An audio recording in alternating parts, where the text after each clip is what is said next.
সুপ্রিয় দর্শক, দৈনিক আধুনিক কাগজের স্টুডিও আয়োজন ইজি টকে সকলকে স্বাগত জানাচ্ছি। আমি মঈনুদ্দিন।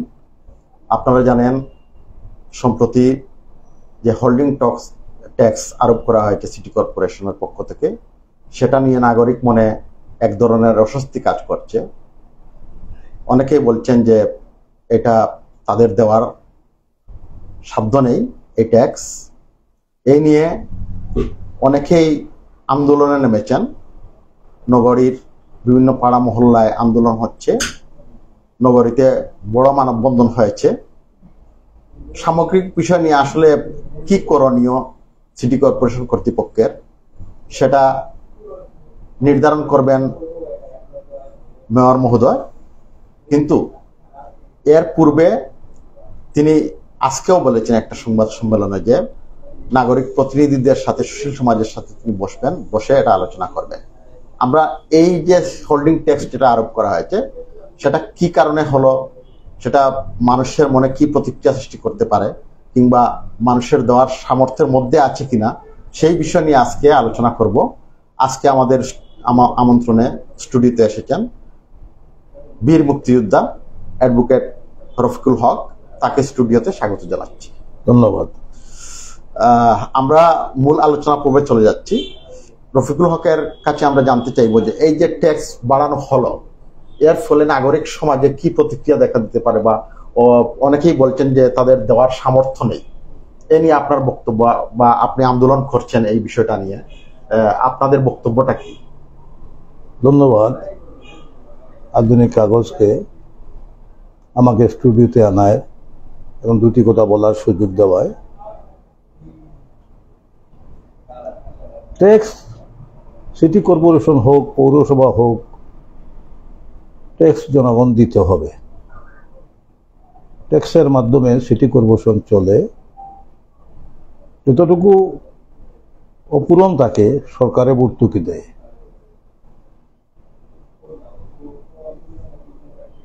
আমরা ট্যাক্স দিতে চাই, ট্যাক্স দিয়ে আসছিও আমরা। ইদানিং যেভাবে ট্যাক্সের বোঝা জনগণেরও চেপে দিয়েছেন বর্তমান মেয়র মহোদয়, এটা কোনোভাবেই ধনী হোক গরিব হোক কেউ এটা গ্রহণ করতে পারছে না। এই যে অ্যাসেসমেন্ট করেছিলেন আরিফ সাহেব মেয়র থাকতে, দুইবারকের মেয়র, উনি তার সাংবাদিক সম্মেলনে পরিষ্কার বলে দিয়েছেন এই অ্যাসেসমেন্টটা জনগণের উপরে প্রচন্ড চাপ পড়বে, জনগণ দিতে পারবে না মনে করেই তার পরিষদ এটাকে স্থগিত রেখেছিলেন। কিন্তু বর্তমান মেয়র সব এসে এই স্থগিত অ্যাসেসমেন্টটাই কি আমাদের উপরে অ্যাপ্লাই করার চেষ্টা করছেন, যার ফলে আপামর জনগণের কাছে একটা ক্ষোভ সৃষ্টি হয়েছে। এই ট্যাক্স আমরা দিলে 5 বছরের পর আবার এই ট্যাক্সের উপরে আবার ডবল হবে, কয়েকশো গুণ, শেষ পর্যন্ত 1000 গুণে গিয়ে পরিণত হবে। যে দোকান ভাড়া পায় 3000 টাকা, তার ট্যাক্স আসবে বছরে 250 বা 400 500 টাকা। এটা তো অনেক কম না বেশি? না, এটা মাসে আসবে। মাসে আসবে, বছরে না, মাসে আসবে। সিটি কর্পোরেশন একটা সুবিধা আছে, 10 মাসে বছর, 10 মাসে বছর, 2 বছর গ্যাপ আছে। 2 বছরে কোনো ট্যাক্স সিটি কর্পোরেশন নেয় না, 10 মাসে দেয়। এখন আমাদের ধরে নেন এই ট্যাক্স একটা করছেন, যে অ্যাসেসমেন্ট করছেন, তারা পাকা ঘরের রেট এক সমান রাখছেন, আধা পাকা ঘর যেটা টিন দোকানপাট আছে তারও ঘর সমান রাখছেন। ঠিক শুধু টিনের ঘর দিয়ে সবকিছু, বেড়া টিন, চাল টিন, সেই টিনের ঘরটাও সমানভাবে বাণিজ্যিকভাবে ধরে নিয়ে টেস্ট করছেন। এটা কোনো ধরনের হার নির্ধারণ করেন নাই। এটা তাহলে আপনারা বলতে চাচ্ছেন যে এটা একটা মন গড়া, একটা মন গড়া, জনগণের উপর চাপিয়ে দেওয়া, এটা জনগণের পকেট খালি করার কৌশল। এটা কারণটা কি? এর আগে তো নগরবাসী, কারণটা হলো, এটা আমি যদি বলি তাহলে কারণটা হলো, জনগণের নেতা যদি হয়ে থাকে সিটি কর্পোরেশনের মেয়র যদি হয়, রাজনীতি করে, তাইলে সে জনগণের দুঃখ বুঝবে, তার রাজনীতির একটা ক্যারিয়ার থাকবে। সে সিটি কর্পোরেশনের মেয়র যিনি, উনি সর্বশক্তিমান, উনি যা ইচ্ছা তা করতে পারেন। পরিষদের অনুমোদন চাইলে পরিষদ তাকে অনুমোদন দিয়ে দেবে। সিটি কর্পোরেশনের চেয়ারম্যানের বিরুদ্ধে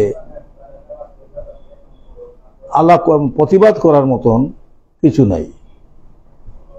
আগের মেয়র যেমন ছিলেন, জনগণের নেতা ছিল আমার বদরুদ্দিন আহমদ কামরান সাহেব, সে তার সহনীয়ভাবে, জনগণ যাতে বইতে পারে তার সহনীয়ভাবে 2বার সে ছিল মেয়র।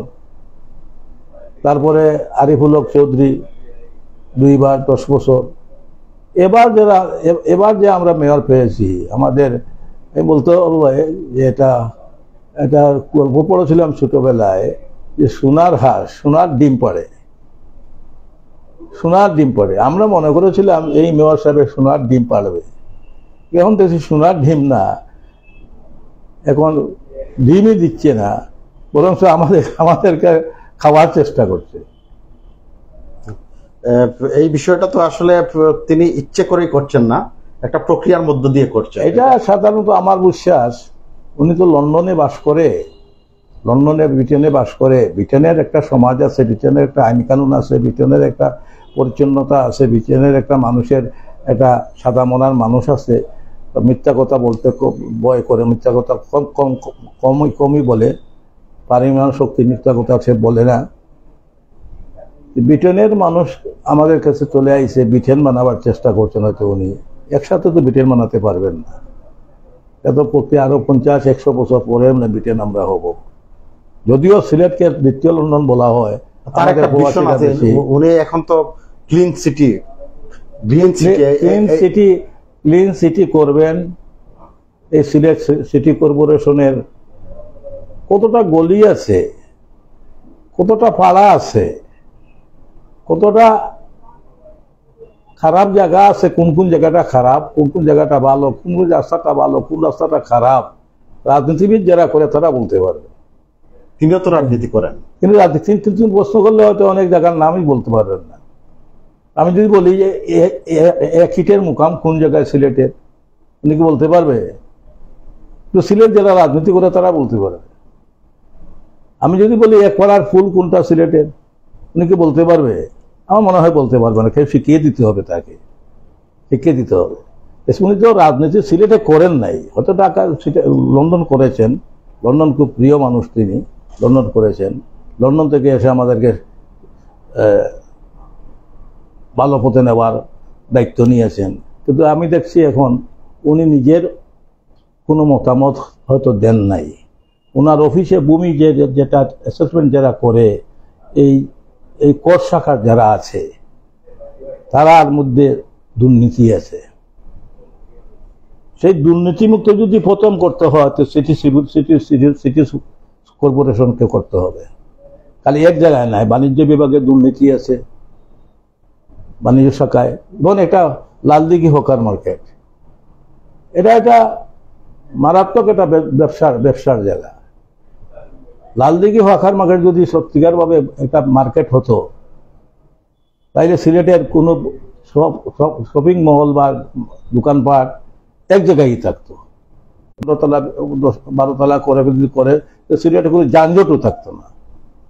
তো লালদিঘির পাট একটা ব্যবসা কেন্দ্র হিসাবে রাখছে তারা।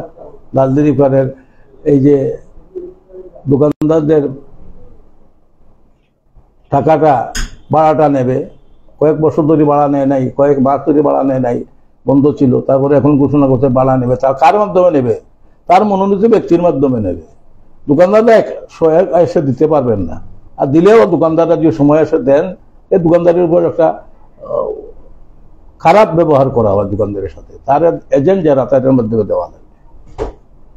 অর্থাৎ আমি যদি বলি, আমি মুক্তিযোদ্ধা এসে বলতে পারি, আমি দ্বিধাবোধ করবো না যে আমাদের যে দুর্নীতি দমন বিভাগ সিলেটে আছে, দুর্নীতি যে আমাদের শেখ হাসিনা, আমাদের নেত্রী শেখ হাসিনা, বঙ্গবন্ধুর কন্যা শেখ হাসিনা বলছেন দুর্নীতির বিরুদ্ধে উনি খুব কড়া,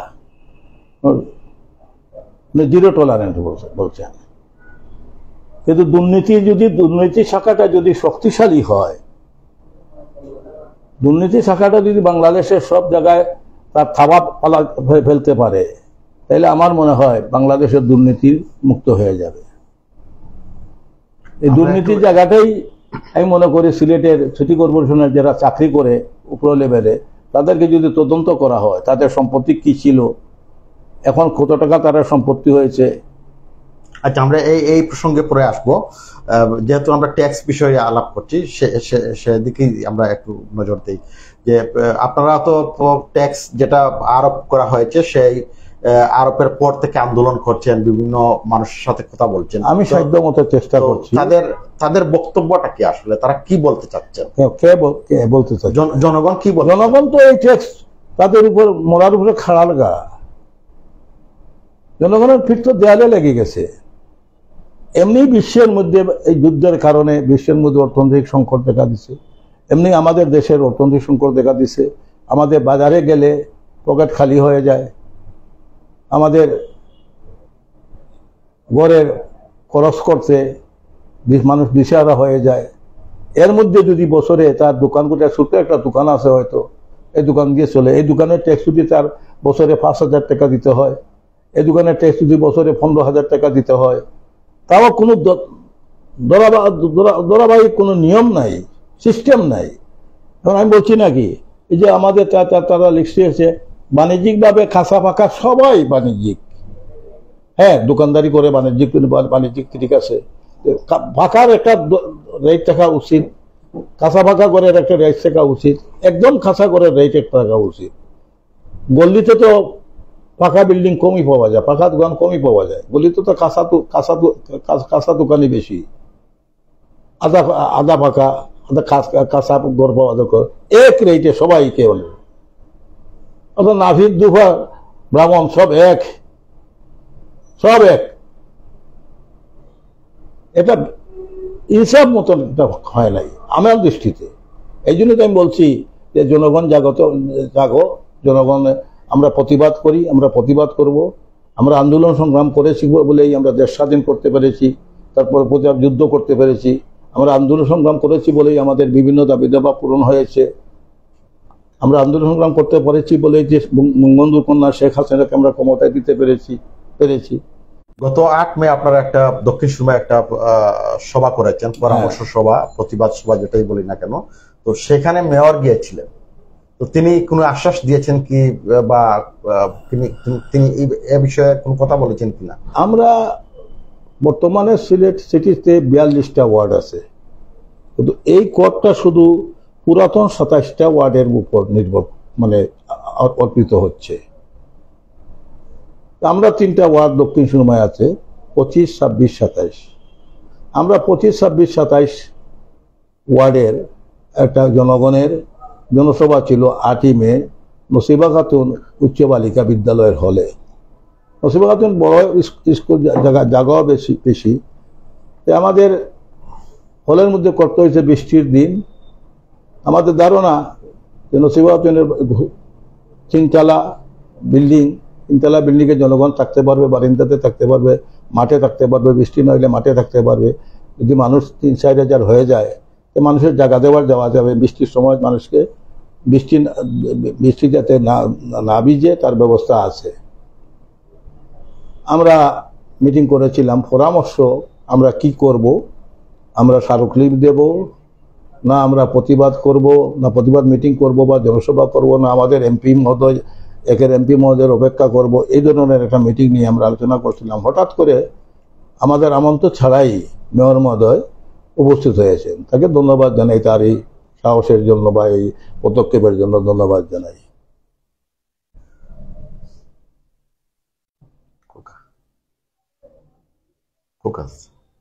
ধন্যবাদ জানাই। উনি এসেই বললেন, আমায় 5 মিনিটের মধ্যে আমি অন্য জায়গায় চলে যেতে হবে, আমি বক্তব্যটা দিয়ে যাই। ওনার উচিত ছিল, উনি বসে এত লোক দেখছেন, উনি নিজে কমেন্ট করেছেন যে এই সভাটা একটা খোলা মাঠে হওয়া উচিত ছিল। এত লোকারণ্য মানুষ ছিল, লোকারণ্য হয়েছে। জনগণের সেন্টিমেন্ট আছে যেহেতু এই করের বিরুদ্ধে, উনি এসেছেন, আমরা খুশি হয়েছি, সুন্দর একটা বক্তব্য দেবেন, জনগণ খুশি হবে। উনি গতানুগভাবে তার বক্তব্য দেওয়া আরম্ভ করছেন, জনগণ তার সহ্য করতে না পারে, হইগুল্লা কিছু করেছে, আমরা চেষ্টা করেছি তার থামাবার জন্য। তারপরে আমি নিজে তাকে তার বক্তব্য শেষ করার পরে নিজে তার গাড়িতে আমি তুলে দিয়েছি সম্মানের সাথে। তিনি সেখানে কি বলেছেন? আসলে বলেছেন এই ট্যাক্স দিতেই হবে। উনি নগর উন্নয়ন করবেন, গ্রিন সিটি করবেন, উনি স্মার্ট সিটি করবেন, এবং এই হর্নবেগের ট্যাক্স দিয়ে কিং ব্রিজের দুই সাইডে দুইটা ফুল ব্রিজ করবেন। সে ধরনের একটা বক্তব্যটা, আমাদের হোল্ডিংয়ের টাকা দিয়ে ব্রিজ করবেন, এটা বাবা ব্রিজ করতে গিয়ে কত টাকা লাগবে, কত হাজার কোটি টাকা লাগবে। গভর্নমেন্টে তো ভর্তুকি দেয়, প্রত্যেক সিটি কর্পোরেশন গভর্নমেন্টে ভর্তুকি দেয়। ইলেকট্রিসিটি পয়সা পাবে, সিটি কর্পোরেশন দেউলিয়া হয়, স্বাভাবিক, এটা স্বাভাবিক হয়। আমাদের কর আছে, ভূমি কর আছে, আমাদের কর আছে, ময়লা নিষ্কাশন কর আছে, আমাদের কর আছে, পানি নিষ্কাশন কর আছে, আমাদের স্ট্রিট লাইট, রাস্তার উপর বাতি, আমরা কটা গল্লিতে বাতি আছে, কটা গল্লি ফাঁকা আছে, কটা জায়গায় কোন জায়গায় পানি পাওয়া যায়। আমাদের দক্ষিণ সুমাত্র পানির লাইন আছে, একজন লোক তো পানি পায় নাই, তাহলে আমরা ট্যাক্স দেবো কেন? এই বুঝাটা আমরা কেন বইব? ট্যাক্স তো একটা ধারাবাহিক প্রক্রিয়া, নগরের উন্নয়নের জন্য। হ্যাঁ, আমি রাজিতে আছি, আমি তো দেবো, আমি তো তার অংশগ্রহণ করতেছি। আমি জানি জনগণ সিটি কর্পোরেশনের টাকা না দিলে সিটি কর্পোরেশনে চলতে অসুবিধা হবে। জনগণের টাকা অংশগ্রহণ থাকা উচিত। এই জন্য তো সিটি কর্পোরেশনটা আধা সরকারি স্বায়ত্তশাসিত অফিস। জনগণ সরকার দুটোটা মিলে এই সিটি কর্পোরেশনটি চলে। জনগণের টাকা থাকে, সরকারের টাকাও আসে। একটা শাখাও তো আছে, পল্লী উন্নয়ন সমবায় শাখা যেটা আছে। এখন আসলে এই বিষয়টা নিয়ে মানুষের মধ্যে অস্বস্তি কাজ করছে। এটা অস্বস্তি কাজ করছে মানে এটা একমাত্র প্রধানমন্ত্রী শেখ হাসিনা মনোনীত ব্যক্তি, উনি ভালোবাসেন, এই বর্তমান মেয়র মহোদয়কে ভালোবাসেন। উনি আমাদের রাজনীতিবিদ যারা আছে, আওয়ামী লীগের প্রবীণ নেতারা আছেন, তাদেরকে বাদ দিয়েই উনি সাদা মনের মানুষ হিসাবে আমাদের সিলেটে দিয়েছেন। আমরা মনে করেছিলাম উনি খুব সাদা মনের মানুষ, উনি জনগণের কথা বুঝবেন, জনগণের কথার উপর চলবেন, জনগণের, ওনাকে সিটি কর্পোরেশনে পাওয়াই যায় না। তো আগে বদরুদ্দিন কামরান, আরিফ সাহেব সব গেলে হ্যাঁ না একটা কথা বলতেছে, জনগণকে বলতে পারতো, তার শ্বাস ফলাইতে পারতো, তার মনের দুঃখটা বলতে পারতো মেয়রের কাছে, এবং মেয়র সাহেবকে পাওয়াই যায় না। উনি অভিযোগই করেন না, কোন সম্বর্ধনা পত্র দেখে সম্বর্ধনা। আসলে অন্যান্য ব্যস্ততাও আছে, সেই কারণে তিনি চেষ্টা করেন সবসময় সিটি কর্পোরেশনে থাকার। আমরা যারা সাংবাদিক তারা দেখেছি উনি চেষ্টা করেন যে এই সীমিত সময়ের মধ্যেও যাতে সেবাটা দিতে পারে। আমি আপনার কথা কাটে বলি, আমাদের মাননীয় পররাষ্ট্রমন্ত্রী, সাবেক পররাষ্ট্রমন্ত্রী, বর্তমানে এমপি মহোদয়, যে কোনো জনগণের টেলিফোন করলে উনি রিসিভ করে। কিন্তু আমি নিজে চেষ্টা করেছি আমার সাহেবকে ওই ট্যাক্সের ব্যাপারে টেলিফোন করার জন্য, আমি বারবার চেষ্টা করেছি, কিন্তু রিং হয়, উনি ধরেন না। ওনার পিএস এর নম্বর আমার কাছে জানা নাই। পিএস 4জন না 5জন আমি শুনছি, 4জন না 5জন পিএসই আছে ওনার। উনি যখন পপুলার, উনি সিলেটের যখন সিটি কর্পোরেশনে ঢুকেন 50, 60, 70 জন মানুষ ওনার পিছনে থাকে। কার সাহস আছে 50, 60 জন 70 জন মানুষকে টেলে গিয়ে মেয়রকে গিয়ে হাত মিলাবে, মেয়রের সাথে দুইটা কথা বলবে? এখন আসলে আমি যেটা বলছিলাম যে একটা অস্বস্তি সৃষ্টি হয়েছে, তো এর প্রেক্ষিতে কিন্তু মানুষ রাজপথে অনেকেই নেমে এসেছেন, মানববন্ধন করেছেন নগরীতে। আমি আগে বলেছিলাম ঘটনা যে শুধু শেখ হাসিনার দিকে চেয়ে আমরা এখনো কোনো কঠিন কোনো কর্মসূচি দেই নাই। আমি আহ্বান করেছি গতকালকে এক সভায়, সিলেটের যত রাজনৈতিক দল আছেন, যত সামাজিক সংগঠন আছে, যারা বুদ্ধিজীবী আছেন, যারা সুশীল সমাজ আছেন, সবাই মিলে আমাদেরকে নেতৃত্ব দেন, আমরা নেতৃত্বহীন হয়ে পড়ে গেছি। এবং আমি দেখেছি বদরুদ্দিন কামরান, আরিফুল হক চৌধুরী, যদিও সে বিএনপির মনোনীত মেয়র ছিল, তো সবার সাথে আলাপ করত, কোন সমস্যা হলে সবার সাথে আলাপ করে একটা সিদ্ধান্ত নিত। এই বিষয়টা নিয়ে আলাপ করতে পারতো, এটা গণশুনানি দেন না কোনো মেয়র আনোয়ারুজ্জামানও এটা বলেছেন, কিন্তু তিনি আজকে একটা সংবাদ সম্মেলনে বলেছেন তার পরিষদের মিটিং থেকে শেষ হওয়ার পর, যে তিনি সুশীল সমাজ, নাগরিক সমাজ সবার সাথে কিন্তু বসবেন ধারাবাহিকভাবে। 2-3 দিন সময় চেয়েছেন উনি, এটা বসবেন। তাকে এই সুযোগটা দেওয়া কি ঠিক না? আমার উপর আমার গলার মধ্যে ছুরি ধরা, আর আপনি বলছেন তোমার আশা কি, তোমায় কি চাও? আমার উপর ট্যাক্স ফলানো হয়ে গেছে, এখন সুশীল সমাজের দরকার কি, এখন রাজনীতিবিদের দরকার কি? এটা বাতিল করেন, এটা রিভিউ হবে। সিটি কর্পোরেশন আইন হলো, আপনার সিটি কর্পোরেশন মেয়রের মহোদয়ের কাছে আপনি গেলেন, রিভিউ পিটিশন দিলেন, রিভিউ পিটিশন দিয়ে সিটি কর্পোরেশন মেয়র সাহেব যেটা লিখলেন, ওনাকে যদি আপনি সন্তুষ্ট না হন, তাইলে আপনি যাবেন বিভাগীয় কমিশনার মহোদয়ের কাছে, বিভাগীয় কমিশনার মহোদয়ের কাছে যদি আপনি সন্তুষ্ট না হন, তাইলে আপনি যাবেন ঢাকার কোর্টে, ঢাকার কোর্টে যদি আপনি সংসদ দিয়ে সন্তুষ্ট না হন, তাইলে আপনি হাইকোর্টে গিয়ে মামলা করতে পারেন, জজ কোর্টে মামলা করতে পারেন। বাঙালকে হাইকোর্ট দেখানো হচ্ছে। তো এইটা উনি যেটা বলেছেন আজকে স্পষ্টভাবে, যেটা যে তিনি 27টা ওয়ার্ডে তিনি রিভিউ বোর্ড করেছেন, 2জন কাউন্সিলর করে রিভিউ বোর্ড করেছেন এবং একজন কর্মকর্তা। ওনার তো কার্যকরী করে ফেললেন। যে টেক্সটটা আমরা বলছি মন গলা অ্যাসেসমেন্ট হয়েছে, যে টেক্সটটা মানুষটা গ্রহণ করতে পারবে না, মানুষের সহনীয় ভাবে এটা গ্রহণ করতে পারতেছে না, এই টেক্সট আমাদের জুলুম হয়েছে, এটা তো আপনি দেখাত রাখলেন। দেখাত রাখিয়ে কথা আমি সুশীল সমাজের সাথে আলাপ করব, রাজনীতিবিদদের সাথে আলাপ করব, সাংবাদিকের সাথে আলাপ করব, আমি সামাজিক সংগঠনের সাথে আলাপ করব, আমি রফিক সাহেবের সাথে আলাপ করব, অমুকের সাথে আলাপ করবো, অমুকের সাথে আলাপ করবো, বলবেন এটা তো হয় না। এটাকে স্থগিত করুন। আমি স্থগিত করলাম, আমি সুশীল সমাজের মতামত নেব, রাজনীতিবিদদের মতামত নেব, আমি অন্যান্য মানুষের মতামত নেব, আমি অন্য বুদ্ধিজীবীদের মতামত নিব, সুশীল সমাজের মতামত নিব, সাংবাদিকের মতামত নেব, তাদের সাথে মতামত নিয়ে পরবর্তীতে কি হয় আমি সিদ্ধান্ত নেব। এটাও তো হচ্ছে আজকে সাংবাদিক সম্মেলনের মূল কথা, যত ফাঁস কাটিয়ে চলে গেছে। কালকে পত্রপত্রিকা দেখবো, আমি তো শুনি নাই, কালকে পত্রপত্রিকা দেখবো কি সম্মেলনে বলেছেন। তো এখন যদি এই অবস্থা চলতে থাকে, তাহলে তো আসলে জনগণ এবং সিটি কর্পোরেশনের মধ্যে একটা দূরত্ব সৃষ্টি হয়ে যাবে। বোঝানোর জন্য আপনারা যারা প্রবীণ আছেন কিংবা নাগরিক সমাজের প্রতিনিধি আছেন, আপনাদের করণীয়টা কি? আসলে আমাদের করণীয় শেষ পর্যন্ত যদি উনি আমাদের কথা শুনে, জনগণের কথা শুনেন না, আমরা প্রধানমন্ত্রীকে ওয়াকিবহাল করব, প্রধানমন্ত্রীর কাছে বিচার চাবো, প্রধানমন্ত্রীর কাছে আমরা বিচার চাবো। এছাড়া তো আমাদের জায়গা নাই। প্রধানমন্ত্রী যদি না সেই পর্যন্ত যাওয়া লাগবে, প্রধানমন্ত্রী একদিন বলেছিলেন যে সিলেটের দায়িত্ব আমার উপর, সিলেটের উন্নয়ন আমার উপর, সিলেটের ব্যাপারে আমি দেখব। আজ আমি মনে করি, একটু শুতে বলছি আমি, যে সিলেটের দায়িত্ব যেহেতু শেখ হাসিনার হাতে, আমরা শেখ হাসিনাকে ওয়াকিব করে যা করে আমরা করব। এটা অনেক পরের বিষয়। তিনি যেহেতু রিভিউ বোর্ড করেছেন, সেটাও তো কমতে পারে। আপনারা সেই দিকে যাচ্ছেন না কেন, বা ওনার সাথে আলোচনা? আমি আপনাকে বলি, 200%, 300% আপনি কর বাড়ালেন, আপনি কমাবেন, আপনার মুনাসিব তো হবে না। আমি 80%, 100% 80% কমাই দিলেও তো আমি বাবার মতন সহ্য না আমার নাই।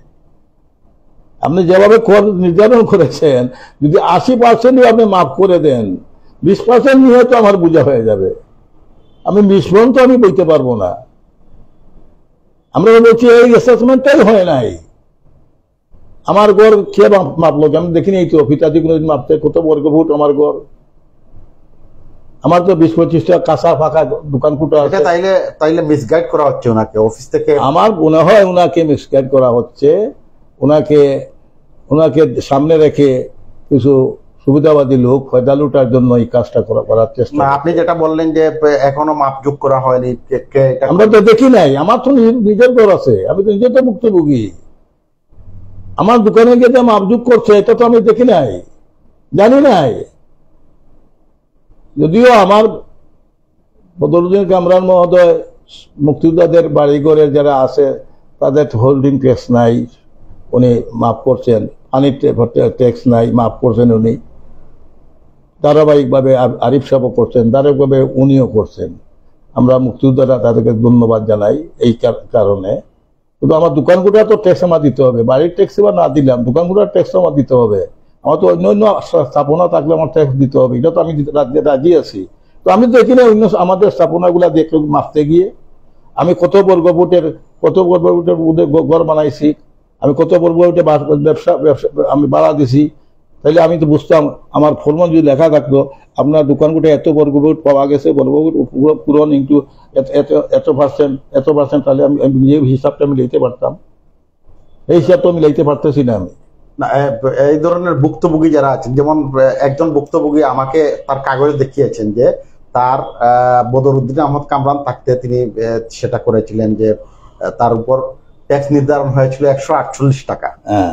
উনি এখনো সেটা দিয়ে যাচ্ছেন। বাট এই যে রিঅ্যাসেসমেন্ট যেটা করা হলো, তিনি সিটি কর্পোরেশন আসলেন, ওই ভুক্তভোগী যিনি দক্ষিণ সুরমারি জালপাড়ার, তো উনি দেখলেন যে তার 48,000 টাকা ব্যাট এসেছে, ট্যাক্স এসেছে। তো উনি এখন কোথায় যাবেন? এই ধরনের মানুষকে নিয়ে আপনাদের চিন্তা ভাবনা, যারা এই ধরনের আপনার কোথাও ধরে নিলাম 48,000 টাকা ট্যাক্স আইছে। মেয়র সাহেব বললেন, বাবা রে তোমার তো 48,000 ট্যাক্স আইছে, আমি কত কমাবো, আমি 28,000 টাকা কমাই দিলাম। তাহলে কত থাকে? 20,000 টাকা থাকে। আরো 10,000 টাকা কমাই দিলাম, কত থাকে? 10,000 টাকা। তাহলে আমার ছিল 5,000 টাকা বা 6,000 টাকা, আমি 10,000 টাকা বুঝে নিলাম। আরো 5 বছর পরে এই ট্যাক্সের উপরে আরো পার্সেন্টেজ বাড়ে আরো বাইর হবে। এবার 5 বছর পর অ্যাসেসমেন্ট হবে, আর 5 বছর পর বাইরে যাবে। আমাদের পথকে বক্তব্য হলো, আমরা যারা আন্দোলন করতেছি, আমরা যারা প্রতিবাদ করতেছি, আমাদের একমাত্র পথ হলো যেখানে সাবেক মেয়র জনগণের দুর্ভোগ হবে মনে করে এটাকে স্থগিত রেখেছিলেন, উনি আসিয়া এই স্থগিত কাগজটা নিয়ে বলবৎ করার চেষ্টা করছেন, কার্যকর করার চেষ্টা করছেন। আমাদের আবেদন থাকবে মেয়র সাহেবের কাছে যে আপনি স্থগিত রাখুন, সুশীল সমাজের সাথে বসুন, সবার সাথে বসুন, গণশুনানি দেন। আপনি ট্যাক্সের উপর গণশুনানি দেন, জনগণ কি বলে আপনি দেখুন, জনগণ কি বলে দেখুক, দেখুক, দেশ জানুক। আমরা ট্যাক্স দিতে রাজি আছি, আমরা ট্যাক্স দিব না এই কথা আমরা বলি না, আমরা ট্যাক্স দিতে রাজি আছি। আমার সাবেক ট্যাক্স হইলো আমার 180 টাকা, এখন আমি দিতে হইব 2,000 টাকা। তাহলে এইটা তো মানার মতন না। আমি গড় ভাড়া ভাই 2,500 টাকা, তাও সবসময় গড় ভাড়া থাকে না। কোনো জায়গা আছে সিলেট শহরের মধ্যে 1 কোটি টাকা ডিসিমেল আছে। যদি জিন্দাবাজার যদি আমি একটা জায়গা গোল লইতে হইতে 1 কোটি টাকার নিচে আমি ডিসিমেল পাবো না। হাসানমাকে যদি একটা জায়গা দোকান লইতে হয়, আমি একটা দোকান কিনতে গেলে 50-60 লক্ষ টাকার নিচে আমি দোকান কিনতে পারবো না। কিন্তু অন্য অন্য জায়গায় গেলে তো দোকান 10 লাখ টাকা দোকান পাওয়া যায়, 5 লাখ টাকা দোকান পাওয়া যায়, ডিসিমেলে পাওয়া যায়, জায়গা পাওয়া যায়। সব জায়গা তো সমান না, সব জায়গা তো জনগণের বিল না, সব জায়গা তো ব্যবসা কেন্দ্র না, ব্যবসা কেন্দ্র তো সব জায়গা না। কিছু কিছু জায়গা বাড়িদারা, গুলশান আলাদা একটা রেট আছে, তাই বলে কি পুরাতন ঢাকার একটা রেট আছে। অন্য অন্য জায়গা কি সমান? বাড়িদারা গুলশানের মতন কি সমান না? সব জায়গায় তো এগুলো ভালো ভালো জায়গা আছে, বাদ জায়গা আছে। আস্থা দিনে বসে 500 টাকা বিক্রি করতে পারে না এমন জায়গা আছে। জনগণ যায় না এইদিকে, দোকান দিয়ে বসে আছে। আর কোনো জায়গা আছে ছোট্ট একটা দোকানের মধ্যে 50-60 হাজার টাকা ডেইলি বিক্রি করতে পারে। সেই হিসাবে তো ভূমি অফিস কর নির্ধারণ করেছে, ভূমি কর নির্ধারণ করেছে। গুরুত্বপূর্ণ মৌজা যেগুলো, এগুলোর একটা আলাদা রেট, আর গুরুত্বপূর্ণ মৌজা যেগুলো নাই তাদের আলাদা রেট আছে। আমি আপনার মাধ্যমে অনুরোধ করব মেয়র মহোদয়কে, উনি আমাদের প্রতি সদয় হন, এই ট্যাক্সকে বাতিল করুন, এই স্টেটমেন্টকে স্থগিত করুন, আমাদের সাথে বসুন, গণশুনানি দেন, সুশীল সমাজের সাথে বসুন, রাজনীতিবিদদের সাথে বসুন, সবার সাথে বসুন, সাংবাদিকের সাথে বসুন, সবার সাথে বসে আলাপ করে একটা সিদ্ধান্ত নেন, যেটা সুন্দর সিদ্ধান্ত আসবে, সেই সিদ্ধান্ত আমরা মানে নিতে বাধ্য। তাহলে উনি আজকে যেটা বললেন যে রিভিউ বোর্ড করেছেন, সেটা আপনারা মানেন কিনা? এটা আমি তো রিভিউ বোর্ড মানে তো তার নিজের ভিতরে চলে যাওয়া, এটা একটা দুঃখা দেওয়া। আমি যদি আমার সন্তুষ্ট না হয়, যেতেই বা আমার বিরুদ্ধে আপিল করবেন বিভাগীয় কমিশনার সাহেবের কাছে। তো বিভাগীয় কমিশনার সাহেব যদি একটা গরিব মানুষ যেতে চায়, সে কি একা যেতে পারবে? একজন উকিল নিতে হবে তার সাথে। উকিল সাহেব কি মাগনা যাবে? উকিল সাহেব কি বিনা পয়সায় যাবে? তাহলে উকিল সাহেবকে আবার 1 তারিখে 2 তারিখে হিয়ারিং হবে, 6-7 তারিখ লাগবে। তো কত টাকা উকিল সাহেব খরচ করবে? যাওয়া আসা গাড়ি ভাড়া কত টাকা দেবে? তারপরে যদি এই বিভাগীয় কমিশনার সাহেবের কাছে, বিভাগ কমিশনার নিকট যদি সন্তুষ্ট না হয়, তাহলে ঢাকা ফেডারেল কোর্টে যেতে হবে। সেখানে ঢাকায় কোনদিন হয়তো ঢাকায় যায় নাই, সেই গরিব, সেই বিধবা মেয়ে, সে কিভাবে যাবে? সে গরিব মানুষের সাহায্য নিয়ে চলে, তার ছোট্ট একটা গোল আছে, তার উপরে ট্যাক্স পড়ছে, সে কিভাবে যাবে? উচ্চ মধ্যবিত্তরা চলে যেতে পারলো, শিক্ষিতরা চলে যেতে পারলো, বা যারা বড় ধনী আছে তারা পারবে, নিম্ন মধ্যবিত্তরা কি করবে? সাধারণ মানুষ কি করবে? আমি যদি রিভিউটা করি নেই, উনি কমাইলেন 100%, 200% মধ্যে কত টাকা কমানো? আপনার মুনাসিব কি হবে? ব্যাপারে 100% কমাইছে, 200%-এর মধ্যে আর কি কমাবে? 100% আমি বলতে পারবো। এটা শুভঙ্করের একটা ফাঁকি, শুভঙ্করের একটা ফাঁকি।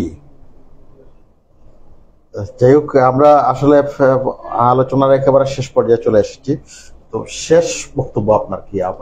আমি অনুরোধ করবো, মেয়রদেরকে অনুরোধ করবো, আপনার টিভির মাধ্যমে, আপনার লাইভের মাধ্যমে, আপনার আধুনিক কাগজের যে টকশোর মাধ্যমে অনুরোধ করব যে মেয়র মহোদয় আপনার সদয় হন। আপনি একসাথে আমার সিলেটকে লন্ডন সিটি বানাতে পারবেন না। আপনি লন্ডন সিটি বানান, ভালো কথা, লন্ডন সিটি বানান, আশপাশ সব কিছু দেখে লন্ডন সিটি বানান। আমরা যাতে এই সিটি কর্পোরেশনের যারা জনগণ যাতে বাড়ি বিক্রি করতে হয় না, বাড়ি বিক্রি করে আমরা আমাদের যাতে উপর যত ক্রুক নোটিশ না আসে, আমরা যাতে সিটি কর্পোরেশন অংশগ্রহণ করে সিটি কর্পোরেশন কিছু কর দিতে পারি, আমাদের সাধ্য মতো কর দিতে পারি, তার ব্যবস্থা আপনি করবেন। আমি এই আহ্বান করব রাজনীতিবিদদেরকে, আপনারা এগিয়ে আসুন, আমাদেরকে বাঁচান। আমাদের লোকাল এমপিকে অনুরোধ করব, আপনি ঢাকায় আসেন, পার্লামেন্টে আসেন, পার্লামেন্ট চলতেছে, আর পার্লামেন্ট আসেন, আমাদের সিলেট আসেন, অবস্থা দেখেন, দেখার পর একটা ব্যবস্থা করেন। সবাইকে ডিঙ্গেই যদি মেয়র সাহেব চলে, তাইলে ব্যবস্থা করব। জনগণ তো বড় উৎস, আমি তো সেইভাবে এখনো আহ্বান করি নাই। বিভিন্ন দল বিভিন্নভাবে স্মারকলিপি দিতেছে। আমি তো স্মারকলিপি যেদিন 8ই মে যেদিন আমার নসিবাত উচ্চ বিদ্যালয়ে গিয়েছিলেন, আমি তাড়াহুড়া করে একটা স্মারকলিপি মেয়র সাহেব দিয়েছিলাম। বলছিলেন রিসিভ কপি আমাকে দেবেন আমার কাউন্সিলরের মাধ্যমে। কাউন্সিলর বলতে আছে এখনো পায় নাই। আমি অনুরোধ করবো আমার রিসিভ কপিটা দেওয়ার জন্য, যে স্মারকলিপিটা দিচ্ছি সেই স্মারকলিপি রিসিভ কপিটা পাওয়ার জন্য। আর অনুরোধ করব এই কাজ থেকে বিরত থেকে আপনি গণহিয়ারিং করেন, গণহিয়ারিং করে আপনি সিদ্ধান্ত নেন। এটাই আপনাদের বক্তব্য এই মুহূর্তে।